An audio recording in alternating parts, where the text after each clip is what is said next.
has been a roller coaster ride from the preparations of the Sinulog. As you know, it has only been 7 months since I assumed the mayorship of the city of Cebu. I was trusted in this position, and indeed, it is so much to do and so much work to accomplish.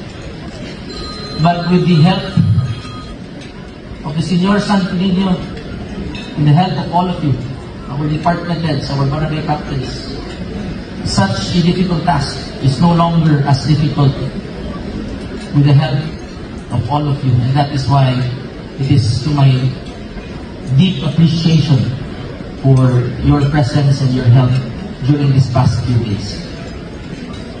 Sometimes in life, we really don't know what's going to happen to us in the days to come.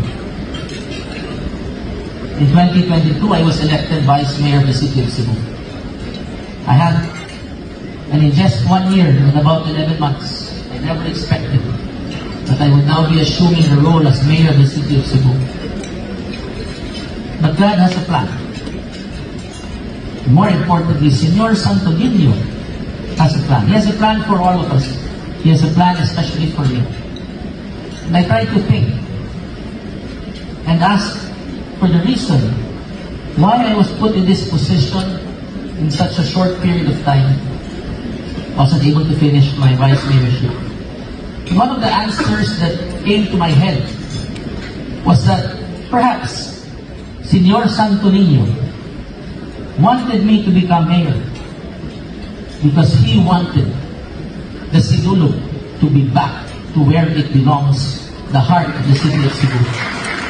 And that is the Aguinaldo Sports Center, uptown and downtown, having the old route. I think this is his way of telling us that he wants more and more and more people to attend the Sinulog festivities, so that more and more people will remember him, will honor him, will pay tribute, and will pray to him. Kung sa Binisaya pa, muhatag og halad kaniya.